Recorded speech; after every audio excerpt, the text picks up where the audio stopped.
Sa paggulong po ng investigasyon namin na sa nangyari ditong vehicular accident dito po sa partes po ng Barangay Binanga Norte, dito po na nasasakupan po ng Igig. Well, ang lumabas po sa ating investigasyon ay categorized po siya self-accident. Ang mga biktima po nito ay ikinalulungkot po nating pumanaw na po yung isang biktima. We had just confirmed through our investigator na pumanaw na po yung isa sa mga biktima, while the rest sustained minor injuries po. So in total, nagkaroon po tayo ng six victims na sakay po ng isang SUV. Tama po yung sinabi nyo kanina, nag-overshoot siya sa may bandang palayan kasi sa version po ng driver, nung upon interview po natin ng kinandak dito sa police station, may iniwasan po daw kasi silang tricycle na sa gawin ng portion na yan. So sa pagkabig niya po, napasobra po siya until nawalan po siya ng control. And unfortunately, dumalos-dos po siya sa may mga sa bandang palayan po dyan sa may Minanga Norte. So, ilan ho yung mga sakay ho dito, magkakamag-anak po ba, sir?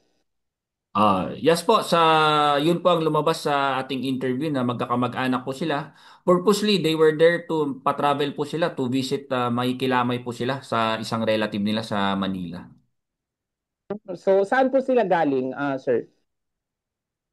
Sir, sa interview natin na galing po sila sa kanilang kwan dito na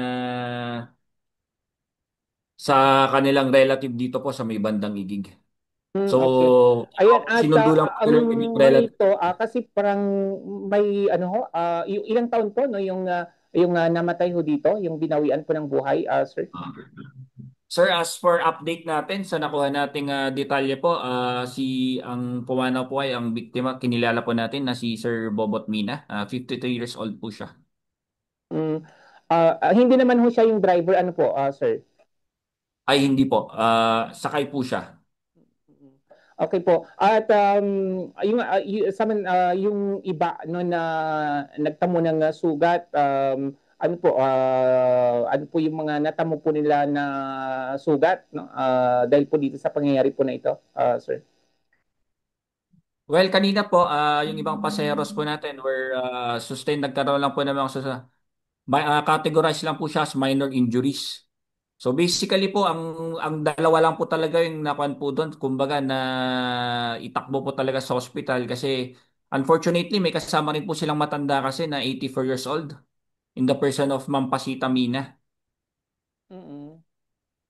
Pero yung kasi anim ho sila, isa po yung binawian po ng Yes. buhay, yung lima isa okay naman ho sila, sir. Okay na po sila. As far as the nakuha po nating information is concerned sa coordination po natin sa hospital, yun pa yung nasabi nila.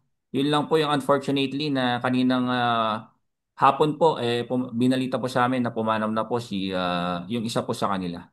Po. Ay, yes, sir. At ano pong tinamo po nito na sugat? Kasi nakita po natin talagang nag-overturn o kaya talagang bumaliktad na yung Mm. sasakyan, naipit itong napuruhan, itong biktima na pumanaw, sir. Opo, napuruan po siya kasi nung rinespondehan na po ng mga personnel natin yan and according to some witnesses at the same time po yung mga nagresponde. Heavily injuries po kasi yung heavily bodily injuries po yung na-sustain ng ating yung biktima. Kasi sa mga recollection po ng nag-rescue, iba't ibang damages sa katawan to the extent na dumugo na po yung may lumabas ng dugo sa bunganga saka sa tenga niya po. So, dito sa Saka anim nung po na ito, pagpunta po nung ilan ho uh, yes, sir. Dito sa anim, kasi yung iba is kumaga minor injury. Dalawa lang ho ano po yung mm, naitugod sa pagamutan. Tama po ba? Kasama po dito yung binawian po ng buhay, sir. opo, opo, opo. Okay. Anyway, and then ito po, mabilis yung takbo niya that time, sir. Opo. Kasi opo, mabilis po yung takbo ng ating sasakyan nung sinasakyan po ng mga biktima. Well, gaya po ng sinabi ko kanina, as per sa driver po ng interview nating investigador, may iniwasan po silang tricycle na kasama po nila nagbabiyahe doon sa daan. And eventually, sir, pagkabig niya po doon sa manibela, bigla daw pong napalakas and he lost control. Okay. Anong oras po pala ito nangyari, sir? Sir, reported po dito sa amin is 5:45 a.m. Doon po sa official report natin na Kasi sa nakuha. biyahe ang mga ito, wala naman ho siguro sa influence no, ng liquor, no, yung driver, sir.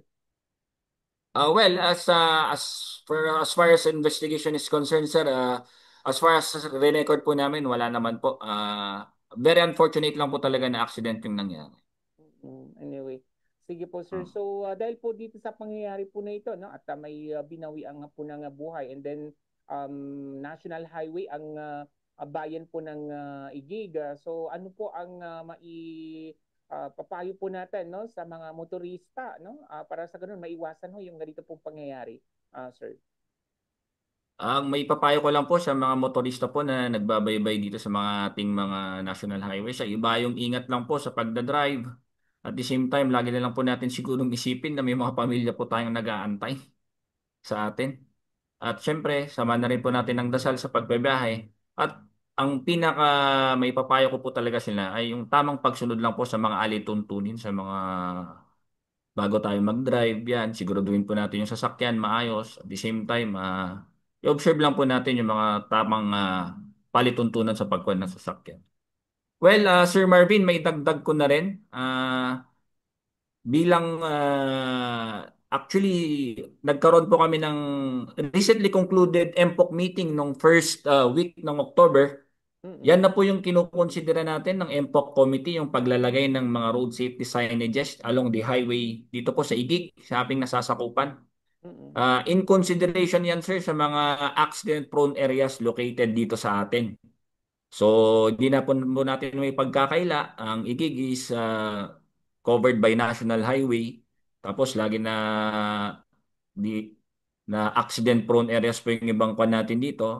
Sinikap po ng MPOC committee na yan po magi-install na ng mga standard road safety signages na kahit papano siguro titingnan natin na makaka-reduce or eventually makakapagbawas po ng mga aksidente dito sa bayan ng Igig. Mm-mm. At kailan ho ito, sir? Kasi napag-usapan po ito sa MPOC. Kailan po yung target Hmm. na pag-install no, ng mga ganito pong mga signages, sir? Sir, actually, on process na po yung letter natin. Papunta na po dito sa ating LGU. So, ang may papang tansya ko po dyan na siguro hindi na po aabot to ng kwan eh. Siguro, kasi priority po to. Sinabi talaga po ni Mayor nun eh. Nung sa MPOC meeting, priority. Well, I cannot say that specific. But nevertheless, priority po siya. Hindi po siya siguro tatagal. Nang sabihin na natin, 2 buwan or 1 buwan. Basta pag sinabi niya, they will wait for our letter and recommendations po kung saan natin ipopwesto yung mga road signages natin at gagawa na po nila ng agarang aksyon. Yes, sir. Yung mga na-involved sa mga vehicular incident ho dyan, ano to, mga motorsiklo or halo-halo na po ito, sir? Sir, as far as data is concerned, majority po ng mga accidents kasi natin dito is yung sa mga four wheels. Tapos lumalabas po sa mga data natin, nung present ko po nung last MPO majority po talaga nung nakaka-contribute na accident is attributed po sa human error. Sige po, no? Dahil sa siguro din mabibilis, no, yung pagpapatakbo ng mga ito, sir. Tama po.